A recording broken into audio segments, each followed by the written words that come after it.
I want to tell you an incident of Washington's life, one which no one alive knows except myself, and which, if you live, you will before long see verified. He said, "From the opening of the Revolution we experienced all phases of fortune, good and ill. The darkest period we ever had, I think, was when Washington, after several reverses, retreated to Valley Forge, where he resolved to pass the winter of 1777. I often saw the tears coursing down our dear commander's careworn cheeks as he conversed with the confidential soldier about the condition of his soldiers. You have doubtless heard the story of Washington's going to the thicket to pray. Well, he also used to pray to God in secret, for aid and comfort. One day, I remember well, the chilly winds whistled through the leafless trees. Though the sky was cloudless and the sun shone brightly, he remained alone in his quarters nearly all afternoon. When he came out, I noticed that his face was a shade paler than usual, and there seemed to be something on his mind of more than ordinary importance. Returning just after dusk, he dispatched an orderly to the quarters of the officer I mentioned who was in attendance at the time. After preliminary conversation of about half an hour, Washington, gazing upon his companion with that strange look of dignity that he alone could command, said to the latter, "I do not know whether it is due to the anxiety of my mind or what, but this afternoon, as I was preparing a dispatch, something seemed to disturb me. Looking up, I beheld standing opposite me a singularly beautiful being. So astonished was I, for I had given strict orders not to be disturbed, that it was some moments before I found language to inquire the cause of the visit. A second, a third, and even a fourth time did I repeat my question, but received no answer from my mysterious visitor except a slight raising of the eyes. By this time I felt strange sensations spreading through me, and I would have risen, but the riveted gaze of the being before me rendered volition impossible.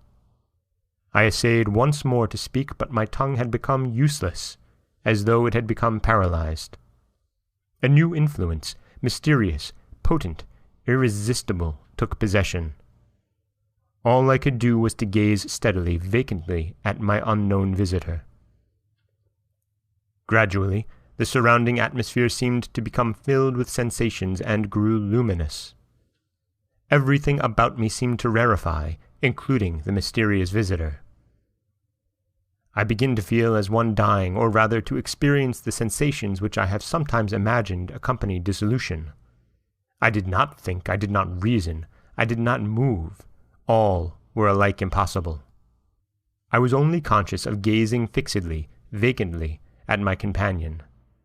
Presently I heard a voice saying, "Son of the Republic, look and learn," while at the same time my visitor extended an arm eastwardly.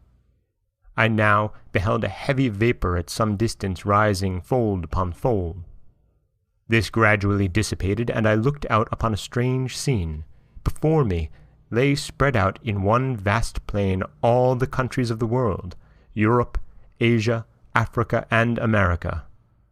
I saw rolling and tossing between Europe and America the billows of the Atlantic, and between Asia and America lay the Pacific. "Son of the Republic," said the same mysterious voice as before, "look and learn." At that moment I beheld a dark, shadowy being as an angel standing, or rather floating, in mid-air between Europe and America. Dipping water out of the ocean in the hollow of his hand, he cast some on Europe.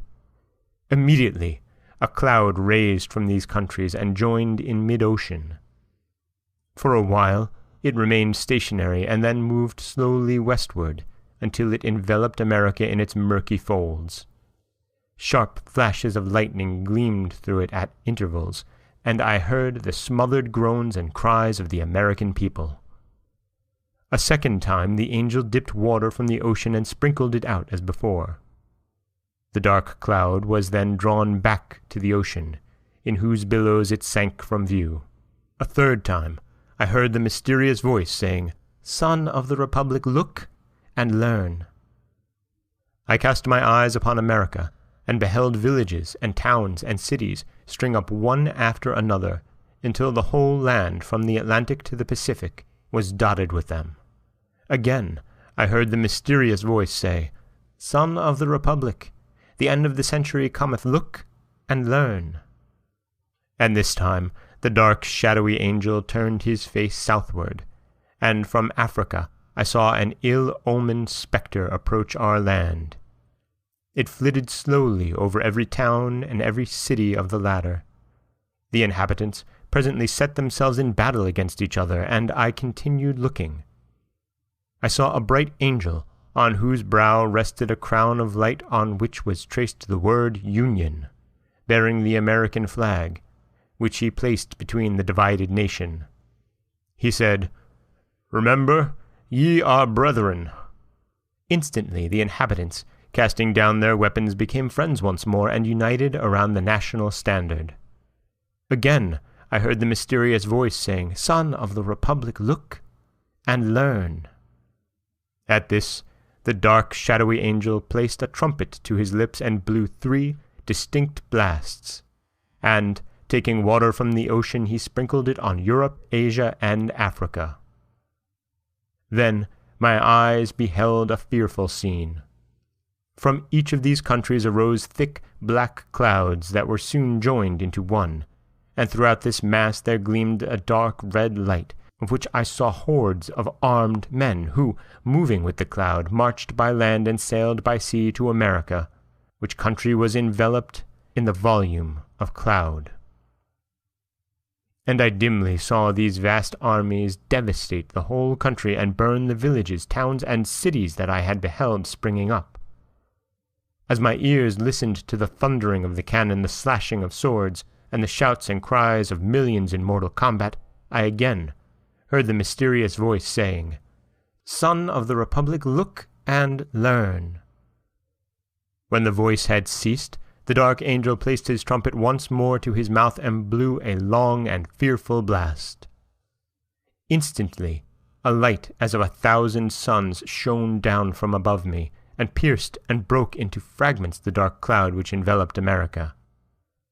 At the same moment the angel upon whose head still shone the word Union, and who bore our national flag in one hand and a sword in the other, descended from the heavens attended by legions of white spirits. These immediately joined the inhabitants of America, who I perceived were well nigh overcome, but who, immediately taking courage again, closed up their broken ranks and renewed the battle. Again, amid the fearful noise of the conflict, I heard the mysterious voice saying, "Son of the Republic, look and learn." As the voice ceased, the shadowy angel, for the last time, dipped water from the ocean and sprinkled it upon America. Instantly the dark cloud rolled back, together with the armies it had brought, leaving the inhabitants of the land victorious. Then once more I beheld the villages, towns, and cities springing up where I had seen them before, while the bright angel, planting the azure standard he had brought in the midst of them, crying with a loud voice, "Until the stars remain, and the heavens send down dew upon the earth, so long shall the Union last." And, taking from his brow the crown on which blazoned the word Union, he placed it upon the standard, while the people, kneeling down, said, "Amen." The scene instantly began to fade and dissolve, and I at last saw nothing but the rising curling vapor I had first beheld.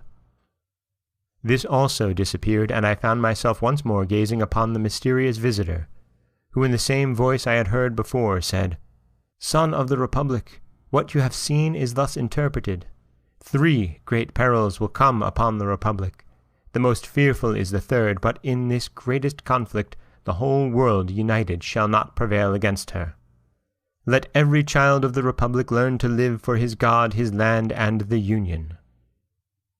With these words the vision vanished, and I started from my seat and felt that I had seen a vision wherein had been shown me the birth, progress, and destiny of the United States.